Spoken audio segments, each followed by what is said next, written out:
Hello everyone. तो आज हम जा रहे हैं हमारी फ्रेंडशिप फैमिली के घर, लेकिन उससे पहले मेरी तैयारी देख लें। ये मैंने ड्रेस लिया था ब्लैक फ्राइडे सेल से।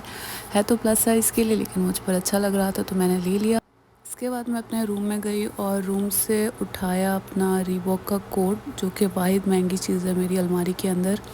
बाहर बहुत ज़्यादा सर्दी थी। और बाकी की कहानी लाइट ऑफ करके आपको सुनाती हूँ। आपको मेरा जो स्वीट है ये, और दरवाज़ा खोलने के बाद जो आपको हॉल दिख रहा है ये पूरा खाली दिख रहा होगा, क्योंकि सारे स्टूडेंट्स गए हुए हैं थैंक्स गिविंग ब्रेक पे। थैंक्स गिविंग नवंबर में एक दिन मनाया जाता है अमेरिकन्स की तरफ से, जिसमें वो ग्रेटफुल होते हैं किसी भी चीज़ के लिए जो उनके पास है। खैर, ये बात करते करते मैं पहुंच गई हूँ बड़े दरवाजे पे। इसको सही धक्का दे के खोलना पड़ता है क्योंकि इसका वज़न मुझसे ज़्यादा है। जैसे ही बाहर निकली बहुत ज़्यादा सर्दी थी और मुझसे वीडियो बनाई नहीं जा रही थी, तो मैंने सोचा कि दूर जो बिल्डिंग है उसको ज़ूम कर लेती हूँ और आप लोगों को दिखाती हूँ कि यहाँ से आगे का व्लॉग। यहाँ पे मैंने कार्ड लगाया और मैं एंटर हो रही हूँ। इस बिल्डिंग को कहते हैं स्ट्रबल। इसके अंदर मैं एंटर हो रही हूँ और यहाँ पे मैं जा रही हूँ एटीएम से कुछ पैसे निकलवाने। ये पैसे मेरी फ्रेंडशिप फैमिली के लिए हैं। एक दफ़ा जब मैं शॉपिंग कर रही थी तो मेरा कार्ड नहीं चला। उन्होंने उस वक्त मुझे पैसे दे दिए थे और मुझे काफ़ी अच्छा लगा, क्योंकि बहुत कम लोग होते हैं जो कि टाइम पर आपकी मदद करते हैं, बाकी तो सिर्फ बहाने बनाते रहते हैं। फिर मैंने सोचा कि साथ में चॉकलेट भी ले लेती हूँ इस वेंडिंग मशीन से। ये जो वेंडिंग मशीन है ये मेरे रूम के बाहर भी है, और जब भी मैं इसके सामने से गुज़रती हूँ मैं कुछ ना कुछ ले रही होती हूँ। ये थोड़ा बहुत महंगा है इसलिए मैं लुट जाती हूँ। खैर, आज का दिन स्पेशल था तो मैंने ज़्यादा दिमाग नहीं लगाया और जल्दी से सिलेक्शन की चॉकलेट की जो मुझे चाहिए थी। आपको मेरा रिफ्लेक्शन भी दिख रहा होगा, लेयर पे लेयर मैंने की हुई है। इसके बावजूद इतनी ठंड है कि पूछे ना। ठंड तो चलती रहेगी, लेकिन मसला ये हो रहा था कि मेरा कार्ड स्वाइप करने के बावजूद काम नहीं कर रहा था और मैं खड़े देख रही थी कि इसको क्या हो गया। नहीं, मैं वेंडिंग मशीन ने कहा कि भाई थोड़ा सा मजाक हो गया था, ले लो अपनी चॉकलेट। चॉकलेट का थोड़ा इंतज़ार किया और जैसे ही चॉकलेट मुझे मिली मैंने चॉकलेट ली और इसके बाद फटाफट स्टेयर्स ली और पहुँचे हम लोग सहरा के घर। सहरा जो है इकलौती बेटी है मेरी फ्रेंडशिप फैमिली की और बहुत ही क्यूट। इसके बाद डेबरा जो है वो चीज़ें लेकर आई जिससे क्रिसमस ट्री को डेकोरेट करना था। इनमें से कुछ चीज़ें इजिप्ट से लेकर आई थी और बहुत सारी चीज़ें इधर उधर से। मुझे इनकी चीज़ें देख के काफ़ी अच्छा लगा और मैंने सोचा कि यार अगर मैं भी कहीं जाऊंगी तो वहाँ से कोई ना कोई चीज़ उठा लूँगी, क्योंकि जब टाइम गुजर जाता है तो आपके पास सिर्फ उस जगह की यादें रह जाती हैं। डेबरा का आखिरी पीस देखने के बाद मैंने नोट किया कि सहरा जो है वो क्रिसमस ट्री को ऑलमोस्ट डेकोरेट करके जा चुकी थी। रूम भी थोड़ा बहुत कोज़ी हो रहा था और जब भी रूम इस तरह का हो जाता है मुझे नींद आने लगती है, लेकिन मैंने सोचा कि नहीं, आज तो व्लॉग कंप्लीट करना है। फिर मैं गई किचन में और किचन में देखा कि सहरा हैगर के साथ जिंजर कुकी बनाने में लगी हुई थी। पहले तो मैंने सोचा कि मैं सिर्फ इनको रिकॉर्ड कर लेती हूँ, फिर मैंने कहा कि नहीं यार, इतनी भी क्या बेशर्मी। तो मैंने कैमरा साइड पे लगाया और उनकी थोड़ी हेल्प करने की कोशिश की।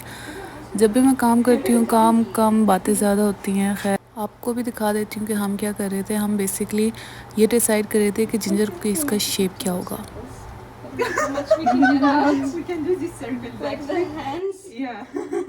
के बाद मुझे इनका टैप थोड़ा इंटरेस्टिंग लगा। आगे पीछे करने से पानी आ रहा था और बटन दबाने से फ़्लो चेंज हो रहा था। ये सिर्फ इंटरनेशनल स्टूडेंट्स को पता है कि नल का इस्तेमाल करना आना कितना ज़रूरी है।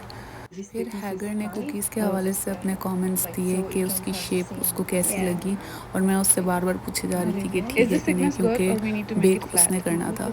इसके बाद हैगर ने ट्रे उठाई और ओवन में रखा। मेरी नज़र उसकी कुकीज़ से ज़्यादा उसके बालों पर थी, क्योंकि उसके बाल नेचुरली लंबे, घने और प्यारे थे और मुझे बहुत अट्रैक्ट कर रहे थे। खैर, जिस एहतियात से काम हो रहा है उस एहतियात से कंप्लीट नहीं हुआ था, क्योंकि रूम में काफ़ी स्मोक हो गया था, साइड से पेपर जल गया, पर बेकिंग के दौरान होता रहता है। अब इस बिल्ले को देखो ज़रा। मुझे ये नहीं पता ये बिल्ला है या बिल्ली, लेकिन जब मैंने कैमरा ऑन नहीं किया था मेरे साथ बहुत खेल रहा था, लेकिन जैसे ही मैंने कैमरा ऑन किया उसके बाद ऐसे एक्टिंग कर रहा है जैसे कि कैमरा शाय है। अब मेरी बारी थी चाय बनाने की। मेरे घर वालों को पता है कि मैं घर में काम से भाग रही थी और आज मैंने चाय बना के देनी थी। मुझे थोड़ी बहुत टेंशन होती कि पता नहीं इनको कैसी लगेगी मेरी चाय, क्योंकि जब भी मैं घर में चाय बनाती थी या तो चीनी कम हो जाती थी या चीनी ज़्यादा हो जाती थी या काली हो जाती थी चाय, या फिर उसके अंदर झाग उतनी नहीं आई हुई होती थी। तो आज मेरे ज़हन में बहुत सारी बातें चल रही थी कि यार मैं कैसे जो है ना चाय को बनाऊँगी। खैर पानी लेने के बाद मैंने लिप्टन का चाय का पैकेट उठाया। वैसे अगर लिप्टन वाले मुझे स्पॉन्सर कर दे तो मेरी ज़िंदगी बदल सकती है। पैकेट को गौर से देखा तो पता चला कि कटा हुआ नहीं है, तो मैंने इसको थोड़ा काटा और देसी तरीके से यानी हस्बे ज़रूरत टीस्पून्स मैंने डाल दिए। फिर बारी थी पतीले को चूल्हे पे रखने की। मैंने सहरा को गाइड कर दिया टेम्परेचर के हवाले से और इंतज़ार कर रही थी कि इसका थोड़ा बहुत झाग आ जाए। इसके बाद इसके अंदर मैं दूध डालूँगी। अब दूध जो है घर में जब मैं होती थी मैं कप में डालती थी या फिर डायरेक्ट ही उंडेल देती थी, लेकिन आज मैं मिलीमीटर लीटर का हिसाब लगा रही थी। जो बचपन में मैथ सीखी थी कहीं तो काम आई। इसके बाद थोड़ा बहुत इंतज़ार किया और ये वो टाइम होता है चाय का जब हमें बहुत ज़्यादा विजिलेंट रहना होता है, क्योंकि जैसी नज़र हटती है चाय गिर जाती है। आप लोग कमेंट सेक्शन में बताना कि मेरी चाय गिरी होगी या नहीं गिरी होगी। थोड़ी बहुत मैं हिंट दे देती हूँ कि मैं बहुत ज़्यादा कामचोर इंसान हूँ और कोई काम मुझसे सीधा नहीं होता। फिर मैंने बंदे गिन लिए और सामने जो भी पड़ा था उससे चाय डालने की कोशिश की कप में। ये वैसे कप तो नहीं थे लेकिन मग थे और इतनी चाय नहीं थी जितने मग थे। फिर मैंने सोचा कि इक्वालिटी होनी चाहिए, सबको बराबर कम चाय मिले। इसके बाद सब ने चाय पी और जिंजर कुकीज़ खाई। दोनों की तारीफ़ हुई। फिर हैगर को याद आया कि यार मैंने तस्वीरें लेके घर वालों को भेजनी है। इसके बाद हम लोगों ने एक मूवी लगाई और मूवी देखने की कोशिश की। मूवी के दौरान मेरा अटेंशन स्पैम मेरे फ्रेंड्स को पता है कि बहुत कम होता है। लाइक मैं 2 घंटे की मूवी 2 घंटे तक स्क्रीन को नहीं देख सकती। मैं 2x पे लगा देती हूँ और उसके बाद किसी और से कहानी सुन रही होती हूँ कि यार मूवी में हुआ क्या। खैर ये मूवी देखते हुए मुझे एक बात पता चली कि क्रिसमस जो है वो शुरू में काफ़ी रिलीजियस फेस्टिवल हुआ करता था और आजकल मोर कमर्शियल हो गया है। हमारे सामने डेबरा जो है वो मूवी कैरेक्टर्स को भी एक्सप्लेन करी थी और साथ में सजेशंस भी दे रही थी और कौन सी हमें मूवी देखनी चाहिए, जो कि मुझे अच्छा लगा क्योंकि हमारे नॉलेज में भी इजाफा हो रहा था और इन्जॉय भी हम कर रहे थे।